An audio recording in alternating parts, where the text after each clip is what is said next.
Hello everyone. मेरा नाम ज़ोया है और हमने जैसे लास्ट टाइम पैरासाइटोलॉजी का इंट्रोडक्शन पढ़ा था, उसका क्लासिफिकेशन पढ़ा था। अब आज हम होस्ट के बारे में पढ़ेंगे। होस्ट और पैरासाइट के बीच का रिलेशनशिप क्या है उसके बारे में पढ़ेंगे। ठीक है, तो let's start our class. I hope आप सभी ठीक होंगे। तो हम हमारी क्लास को शुरू करते हैं। आप मेरे इतना इस वॉइस पे मत जाना, बिकॉज़ ये मेरा फर्स्ट टाइम है, तो मुझे थोड़ी सी नर्वसनेस रहती है। तो वो जो भी निकलता है वो आउट ऑफ नर्वसनेस ही है अभी। तो उस चीज़ को थोड़ा कंसिडर करिए और उसकी वजह से मुझे या मेरी एबिलिटीज़ को जज बिल्कुल भी मत करिएगा। और आई होप आपको मैं आज जो पढ़ाऊँगी वो समझ आएगा। सो या let's start our today's topic. So host. Okay, ये मेरे साथ ना आते से ना क्या गुंडी बनेगी रे तू। ओके, फाइनली जाके अब सही हुआ है। So we are talking about host. तो क्या बोल रहा है ये? तो ये बोल रहा है कि host is defined as an organism which harbours the parasite and provide nourishment, food, nutrient, environment, shelter and is relatively larger than parasite। तो भैया जो हमारा होस्ट होता है, वो होस्ट क्या होता है? तो होस्ट ऐसी ऑर्गेनिज्म रहता है जो कि जो पैरासाइट होता है उसको घर देता है, शेल्टर प्रोवाइड करवाता है, नरिशमेंट प्रोवाइड कराता है। और वो पैरासाइट को देखो, एक तो बेचारा उसको रहने के लिए जगह दे रहा है और ये उसी को मार रहा है। तो भाई ये होस्ट और पैरासाइट, ये दोनों चीज़ हमें समझ आ गई होगी कि होस्ट तो बेचारा रहने के लिए जगह देता है कि भाई आ जा रह ले, ठीक है। अब वो पैरासाइट वो रहता भी है और उसी से उसका ही सब कुछ छीन कर उसको ही नुकसान पहुंचाता है, ठीक है। अब आ गया हमारा डिफाइनेटिव होस्ट। डिफाइनेटिव होस्ट क्या होता है? तो डिफाइनेटिव होस्ट क्या होता है? So let's talk about definitive host. Okay, so in which the adult form life and undergoes sexual reproduction is called definitive host. Example, mosquito act as definitive host in malaria. So basically दो तरह के host होते हैं, मतलब दो तरह के host नहीं होते हैं, वेरियस टाइप्स ऑफ होस्ट होता है। बट डिफाइनेटिव होस्ट ऐसा होस्ट होता है जिसमें जो पैरासाइट होता है वो रिप्रोडक्शन करता है, किसी सेक्सुअली रिप्रोडक्शन करता है। और डिफाइनेटिव होस्ट में जो अडल्ट फॉर्म होता है पैरासाइट का वो डेवलप करता है, जैसे मॉस्किटोज। जैसे मलेरिया में जो पैरासाइट क्या होता है, प्लाज्मोडियम होता है, ठीक है। और वो पैरासाइट एक वेक्टर के थ्रू आ रहा है हमारी बॉडी में। वो वेक्टर क्या है? वो वेक्टर है मॉस्किटो।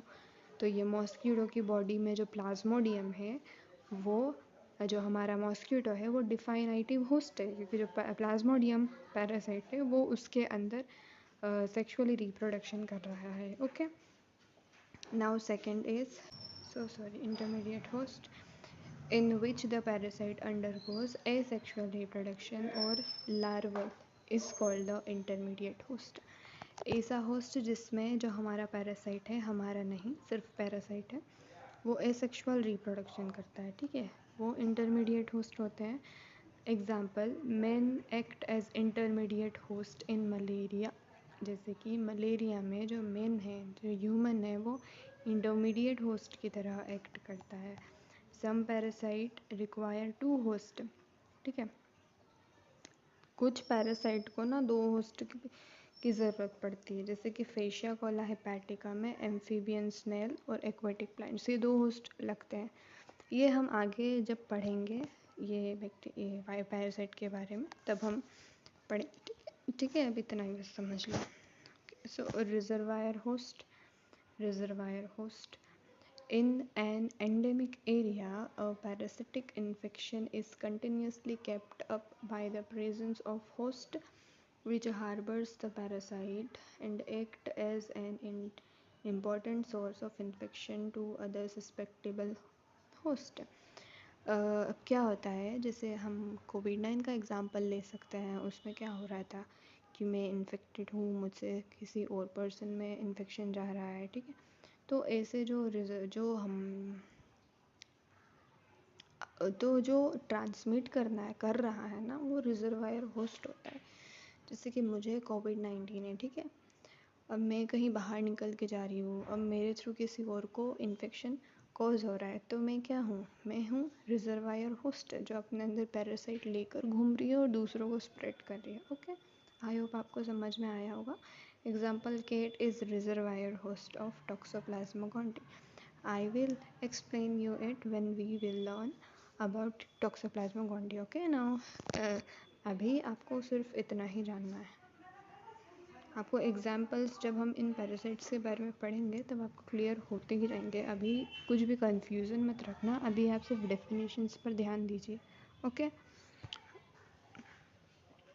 नाउ एक्सीडेंटल होस्ट का तो हमने लास्ट क्लास में ही पढ़ा था कि ये ऐसे होस्ट होते हैं जो मतलब पैरासाइट क्या करता है कि जो पैरासाइट होते हैं ना हमारे, वो गलती से किसी होस्ट पर अटैक कर देते हैं। वो उनका तो ये मोड मतलब ये है ही नहीं कि वो उससे अटैक करे, बट वो गलती से चले जाते हैं। जैसे कि कुछ एकाइनोकोकस ग्रैन्युलोसिस एक पैरासाइट, ठीक है।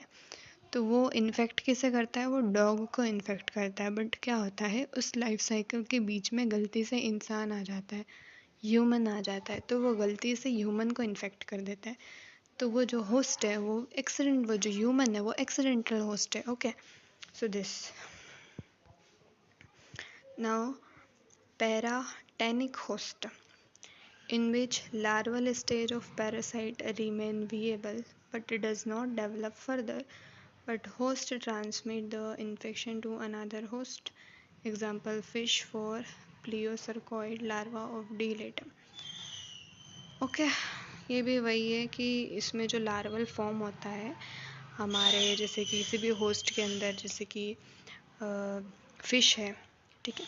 डियोडेनम लेटम में क्या होता है कि फ़िश एक होस्ट होती है, तो वो फ़िश के अंदर गलती से लार्वा चला गया और वो फ़िश को गलती से इंसान ने खा लिया, ठीक है। अब वो लार्वा विएबल है, विएबल मतलब लिविंग, जो कि जिंदा है।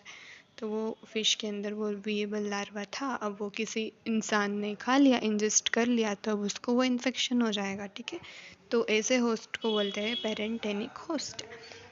Now we will talk about host parasitic relationship, ठीक है। Host parasitic relationship, so what is this? Okay, so we are going to learn this.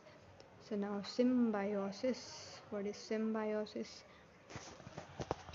Both host and parasite are dependent upon each other that cannot live without the help of each other. Symbiosis मतलब क्या है भाई? एक हाथ देना, एक हाथ लेना, ठीक है। दोनों का कोई नुकसान भी नहीं, दोनों का कोई फ़ायदा तो हो रहा है बट नुकसान कोई नहीं हो रहा, ठीक है। सिम्बायोसिस इसको बोलते हैं। None of them suffer any harm from the association, किसी को भी एक दूसरे से कोई नुकसान नहीं हो रहा, उसको बोलते हैं हम symbiosis. Okay, commensalism, in which only parasite derives benefit. Okay, we are talking about commensalism. Okay, commensalism, in which only parasite derives benefit without causing any injury to the host. A commune cell lives on food residue or waste product of the body and is capable of living अनइंडिपेंडेंट। देखो, कम्यूनसालिज्म क्या होते हैं कि कम्यूनसालिज्म ऐसे parasite होते हैं जो हमारी बॉडी में आते हैं, रहते हैं, ठीक है। वो अपना नरिशमेंट वगैरह सब लेते हैं हमारी बॉडी से, लेकिन हमें कोई भी हार्म नहीं पहुंचाते। जैसे हमारे बॉडी में कुछ बैक्टीरियाज है ऐसे, ओके, जो बैक्टीरिया है जो हमारे बॉडी से वेस्ट वगैरह को खाते हैं लेकिन हमें कोई भी नुकसान नहीं पहुंचाते। तो ऐसे पैरासाइट को हम कम्यूनसालिज्म बोलते हैं, इस रिलेशनशिप को, ठीक है। ऐसे पैरासाइट्स को तो कॉमन सेल्स बोलेंगे, बट इस रिलेशनशिप को कम्यूनसालिज्म बोलेंगे। Now parasitism, the parasite derives benefits and the host is always harmed due to the association or injury the parasite can not live an independent life. अब parasitism ऐसी है relationship जिसमें कि जो हमारा नहीं, सिर्फ पैरासाइट हमारी बॉडी में आता है, रहता है, न्यूट्रिशंस लेता है ना, मेटाबॉलिक रिक्वायरमेंट्स को पूरी करता है, बट वो उसको इस सब से शांति नहीं मिलती, वो हमें भी नुकसान पहुंचाता है, ठीक है, हमें भी डिजीजेस कॉज करता है, तो इसको पैरासिटिज्म कहते हैं। Sources of infection, okay, sources of infection, contaminated water and soil. First है contaminated water and soil.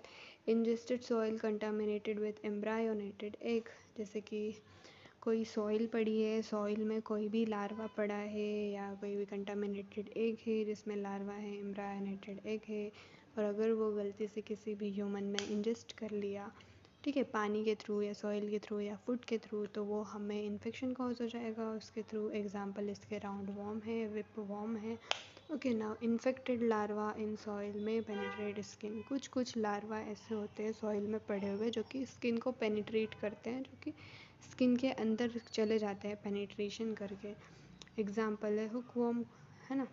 Water contaminating egg और लार्वा और cyst.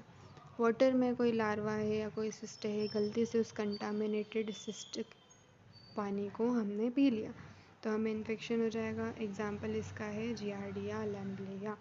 Now food, okay, food, ingestion of raw और under cooked meat containing infected larvae. Example larval stage of Taenia solium. Taenia solium का क्या होता है कि जिसका जो लार्वल स्टेज होता है वो किसी भी कंटामिनेटेड, जैसे कि हमने कोई रो अंडर कुक्ड पड़ा है, ठीक है, जैसे कि कुछ मीट खाने वाले जो मीट खाते हैं तो उनमें क्या है, जैसे कि किसी ने अंडर कुक्ड मीट खा लिया, किसी ने पकाया नहीं अच्छे से, और वो मीट में वो लार्वा प्रेजेंट था, ठीक है, वो मीट उस लार्वा से कंटामिनेटेड था। अब वो मीट अच्छे से पका नहीं, अब हम उस मीट को अगर खाएंगे, हम उसे इंजेस्ट करेंगे तो हमें इन्फेक्शन कॉज होगा।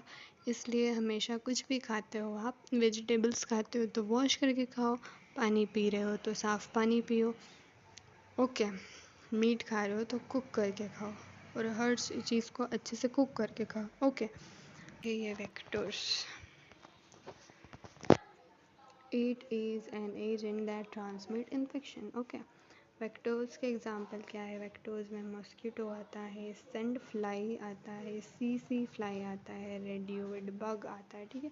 जो मॉस्किटो होगा वो मलेरिया और फाइलेरियसिस कॉज करेगा, सेंड फ्लाई काला आजार कॉज करेगा, सी फ्लाई स्लीपिंग सिकनेस कॉज करेगा, रेडियोइड बग जैगेस डिजीज कॉज करेगा। इनके बारे में हम पढ़ेंगे तो घबराओ मत कि क्या पढ़ा रही हैं, ठीक है, पढ़ेंगे तो समझ में आएगा। अभी तो ये बेसिक इंट्रोडक्शन है पैरासाइटोलॉजी का जो हम कवर कर रहे हैं, ताकि आपको नेक्स्ट क्लासेस जब हम ये लें तो आपको थोड़ा सा क्लैरिफिकेशन मिल जाए कि अच्छा ये क्या पढ़ रहे हैं। ओके ओके, नाउ कैरियर्स क्या होते हैं, जैसे कि अभी मैंने बताया था कि जिससे मेरे अंदर इन्फेक्शन हो गया है, ठीक है, मेरे अंदर मैं उस पैरासाइट को लेके घूम रही हूँ, अब मुझसे किसी और में ट्रांसफ़र हो गया वो इन्फेक्शन, तो मैं क्या हो गई, मैं कैरियर हो गई, ठीक है, मेरे थ्रू ट्रांसफ़र हो रहा है तो मैं कैरियर हो गई।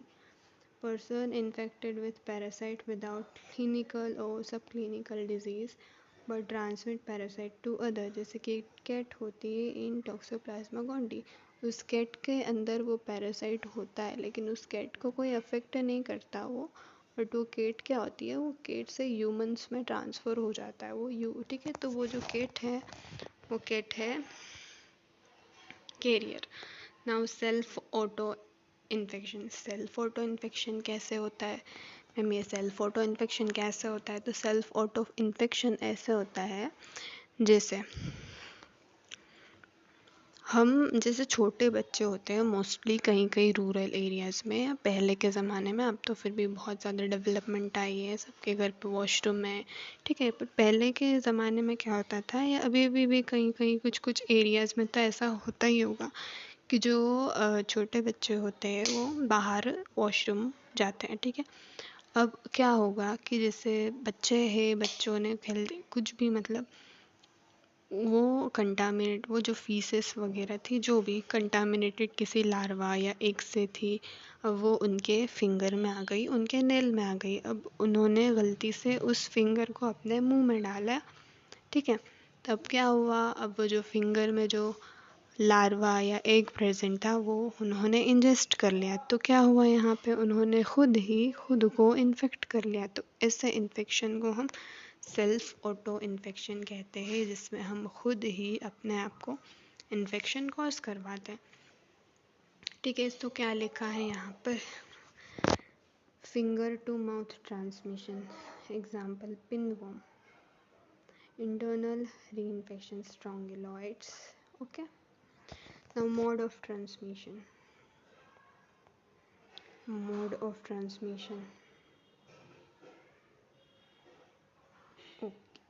transmission, oral transmission, most common mode of transmission through food, water, soil contaminating egg। सबसे ज़्यादा कॉमन यही है कि या ओरल, कि हमने कभी कंटामिनेटेड फूड खा लिया, या तो हमने कंटामिनेटेड पानी पी लिया, या तो सॉइल के थ्रू गलती से हमने इंजेस्ट कर लिया वो, ठीक है। मोस्ट कॉमन है ओरल, मुंह के थ्रू जाना। इसका एग्जांपल है एंट अमीबा हिस्टोलाइटी का। फिर स्किन ट्रांसमिशन, जैसे कि मैंने बताया भी, ये कुछ पैरासाइट ऐसे होते हैं जो डायरेक्ट स्किन को पेनिट्रेट करके हमारी बॉडी में चले जाते हैं। तो ऐसे होता है, ये स्किन के थ्रू ट्रांसमिशन हो रहा है। इसके एग्जांपल है स्ट्रोंगिलॉइड स्टरकोलेरिस, ओके। बाइट ऑफ वेक्टर, जैसे कि बाइट ऑफ वेक्टर, अब वेक्टर क्या हो गया, मॉस्किटो हो गया। भाई मलेरिया कैसे कॉज होता है, वो मच्छर हमें काटता ही है ना, बाइट करता है ना। अब उसने हमें बाइट किया, अब वो कंटामिनेटेड था कहीं से, उस पैरासाइट से। अब उसने हमें इंजेस्ट किया तो उसने हमारे अंदर वो पैरासाइट को रिलीज़ कर दिया। तो ये बाइट ऑफ वेक्टर के थ्रू भी ट्रांसमिट हो सकते हैं, ठीक है। हो सकता है, नहीं होते ही है कुछ पैरासाइट, जैसे कि इसमें फॉर एग्जांपल फीमेल एनोफिलिस में क्या कर रही हूँ ये, देखिए female anopheles mosquito, okay, is a vector bite human and spread malaria. Sexual transmission के थ्रू भी जाते हैं, पैरासाइट ट्रांसमिट होते हैं, ट्रांसमिटेड, ठीक है। Transmitted infected person to healthy person, infected person से हेल्दी पर्सन में ट्रांसमिट होते हैं सम बैक्टीरिया बाय किसिंग, ठीक है। सेक्सुअली ट्रांसमिटेड कौन सा होता है, trichomonas vaginalis, okay. Vertical transmission क्या होता है, वर्टिकल ट्रांसमिशन मतलब मदर से बेबी के अंदर फीटस में ट्रांसमिशन होना is called vertical transmission, okay. जैसे कि मलेरिया, टॉक्सोप्लाज्मा गोंडी। फिर ब्लड ट्रांसफ्यूज़न आता है, तो transfusion through blood and its products, जैसे कि ब्लड में ट्रांसमिशन हो रहा है, ठीक है। जैसे कि कोई सी मॉस्किटो ने अगर हमारी बॉडी में काटा तो वो ब्लड के थ्रू वो ट्रांसमिट हो रहा है, ठीक है। तो ये ऐसे ऐसे जो ट्रांसमिशन होते हैं वो ब्लड ट्रांसमिशन होते हैं। जैसे कि प्लाज्मोडियम ले लो, जैसे कि लिशमैनिया ले लो, लिशमैनिया भी एक वेक्टर के थ्रू कोज होता है। टॉक्सोप्लाज्मा गोंडी ले लो, ठीक है। ट्राइपोनोसोम टॉक्सोप्लाज्मा ले लो। ऑटो इन्फेक्शन वही है कि जो transmitted to the same person by contaminated hand and reverse peristalsis, okay. वही था कि हमें हमारे ही हाथों से या हमारे खुद के ही लीड्स से हमें इन्फेक्शन हो गया, okay. So guys, life cycle हम नेक्स्ट क्लास में पढ़ेंगे, okay. Life cycle of parasites, okay. So thank you, keep watching, keep likes, subscribe and comment. और आपको अगर कुछ और टॉपिक पढ़ना हो तो आप मुझे प्लीज़ कमेंट करके बताओ। और अगर आपको वीडियो पसंद आई हो, आपको मेरा टीचिंग पसंद आया हो, अगर आपको समझ आया हो, अगर ये हेल्पफुल रही हो वीडियो आपके लिए, तो प्लीज़ प्लीज़ प्लीज़ सब्सक्राइब करें।